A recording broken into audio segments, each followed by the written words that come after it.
From Star Wars technology tests now on indefinite hold to a wondrous space-based telescope that can peer to the edge of the universe, now still bound to Earth, to unmade medicines because they can only be processed in zero-gravity space, to huge hikes in space industry insurance rates, the fireball that consumed Challenger is today ripping through the fabric of American life and American business. David Martin has the first of our reports tonight about what else was lost when the Challenger was lost. With this new launch complex at Vandenberg Air Force Base nearing completion, NASA and the Pentagon were gearing up to 24 shuttle missions a year. Now, with only 3 orbiters remaining, they are limited to 18 a year. Measure that against the nation's projected space needs for 1992, military and intelligence satellites, Star Wars research, NASA planetary probes, construction of a space station. Simple arithmetic says something's got to give. Informed sources tell CBS News that a Pentagon contingency plan prepared last year called for building a new orbiter in the event of a catastrophe in the shuttle program. That would take 5 years and cost $2 billion. In the meantime, the Pentagon has no choice but to follow what one source called a, quote, high-risk space strategy. The Air Force has a limited supply of rocket boosters that can take up some of the slack. We have a capacity to shoot probably about 8 to 9 Titans and Atlas E boosters a year out of here.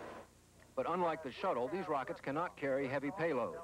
The Pentagon has the clout to bump scientific and commercial payloads from the shuttle. When it comes down to a question of what you give priority to, that we are likely to fly the defense missions rather than some others. But of course that causes some problems in some of those other areas which are also a hope for the future. A Pentagon spokesman said today the Challenger tragedy will have a, quote, serious impact on the military space program. One Air Force officer called it a nightmare, and that's assuming no further delays in the shuttle program. David Martin, CBS News, the Pentagon. 1986 was to have been a banner year for space science. An ambitious schedule for the shuttle, remarkable probes like Voyager's flyby of the planet Uranus with amazing images transmitted to Earth. And now, a year in doubt. I am concerned with regard to the effect of the loss of Challenger and the inevitable delay on the succeeding missions which are planned. Already lost, a Halley's mission. Special telescopes aboard the March 6th Columbia flight were to have provided a rare close-up of the comet's tail. It was a year that all space scientists had been looking forward to in terms of the new opportunities. In jeopardy and facing at least a year's delay, the joint American-European satellite survey of the sun's poles, to have been carried aloft May 15th by the now-destroyed Challenger. And just 1 week later, NASA's Galileo project, to have been started on its way to Jupiter by the Shuttle Atlantis. Both projects can be launched only once every 13 months. Just one more nail in the coffin, I guess. That was a particularly tragic one because people got killed, but it has the same effect. That shuttle cost money. In Pasadena, at a conference planning space projects for the early 21st century, scientists said the long-term concern for lost science is tempered by the loss of the Challenger crew. The experiment, said one scientist, seemed rather small. Jerry Bowen, CBS News, Pasadena. For all its outer space glamour, Challenger was really a workhorse, one of whose jobs was to speed the multi-billion-dollar commercial use of space, a project that now may face tough going. I think that the entire space program, will be set back 3 or 4 years before it comes back to the schedule that had been planned. That could hurt the commercial race in space, a $500 million a year industry. It could also slow up business for big NASA contractors, as well as for hundreds of smaller firms trying to get a foothold in space.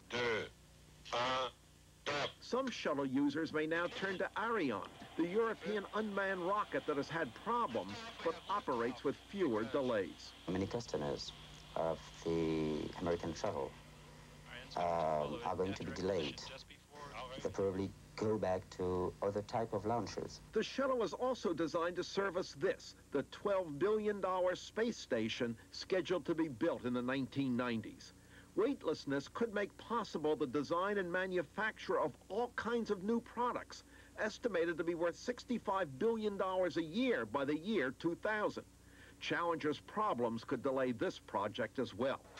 But here, amid the financial chaos where billions of dollars trade every day, there was a rare moment of silence today for the Challenger 7. Ray Brady, CBS News, New York.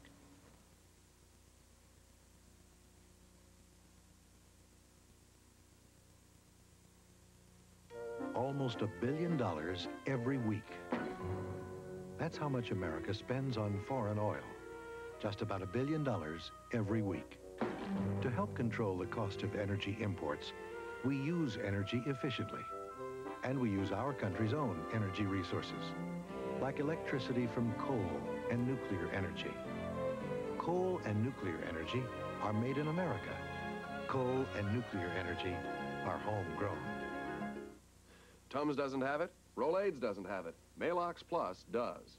We have what you need for complete relief of excess acid, heartburn, and gas. You need Maalox, America's #1 antacid for excess acid and heartburn, plus the #1 reliever of painful gas pressure. Now both come in handy roll packs of Maalox Plus tablets and fast-acting liquid.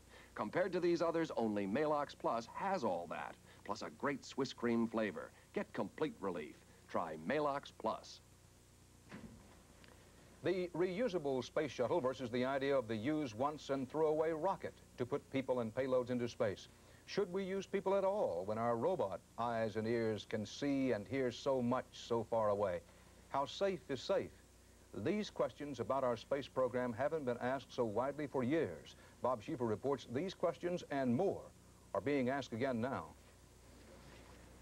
As NASA's shuttle lifted off yesterday morning, another NASA project, an unmanned weather satellite, was busy mapping sections of the Florida coast from space.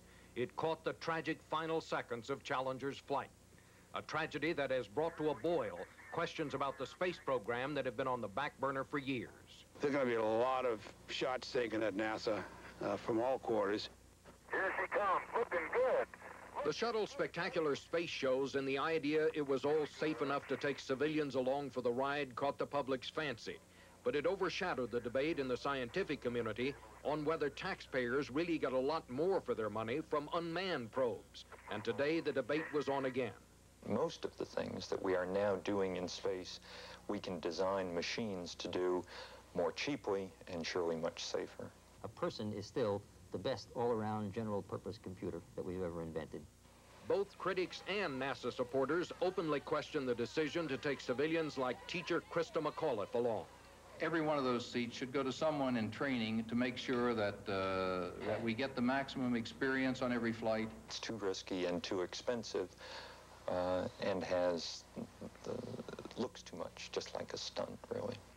With 15 flights more than ever, 1986 was also supposed to be the year that NASA answered critics who said the shuttle's frequent launch delays made it too unreliable to put payloads in space. Instead, the accident has revived old doubts and raised new ones. We ought to slow down on the schedule. There's no need to rush. For the first time in these explorations, we don't have the Russians to blame for speed. We've got to reevaluate how we're using the shuttle. We've got to quit trying to compete with unmanned expendable rockets. After the 1967 fire that took 3 astronauts' lives, it was almost 2 years before America was able to put another person in space. Whatever the current investigation finds, it now seems certain that the entire space effort is about to undergo its toughest scrutiny yet from both scientists and Congress. Bob Schieffer, CBS News, New York.